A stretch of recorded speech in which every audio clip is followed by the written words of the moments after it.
নবীজির মৃত্যুর সময় জিব্রাইল আলাইহি ওয়াসালাম আসলেন, এসে নবীজিকে সালাম দিলেন আর বললেন, হে আল্লাহর রাসূল, আল্লাহ আপনাকে সালাম দিয়েছে আর জানতে চেয়েছে আপনি কেমন আছেন।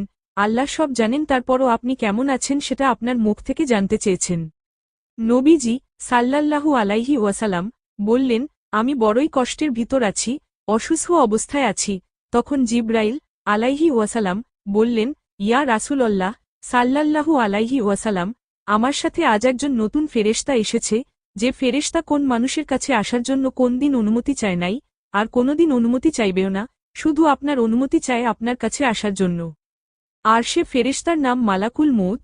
মালাকুল মউত রাসূলের সাল্লাল্লাহু আলাইহি ওয়াসালাম অনুমতি নিয়ে রাসূলের আলাইহি ওয়াসালাম জান মোবারকের কাছে এসে সালাম দিলেন, বললেন, ইয়া রাসূলুল্লাহ সাল্লাল্লাহু আলাইহি ওয়াসালাম, আমি আদম আলাইহি ওয়াসাল্লাম থেকে শুরু করে এই পর্যন্ত যত মানুষের জান কবজ করেছি, আর কেয়ামত পর্যন্ত যত মানুষের জান কবজ করব কারো কাছে অনুমতি চাইনি আর চাওয়াও আমার লাগবে না, কিন্তু আজকে আসার সময় আল্লাহ বলেছেন আমি যেন আপনার অনুমতি চাই।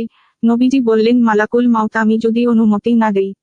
মালাকুল মউত বলে, ইয়া রাসূলুল্লাহ, আল্লাহ বলেছেন যদি অনুমতি না পাও ফিরে এসো। আল্লাহু আকবার।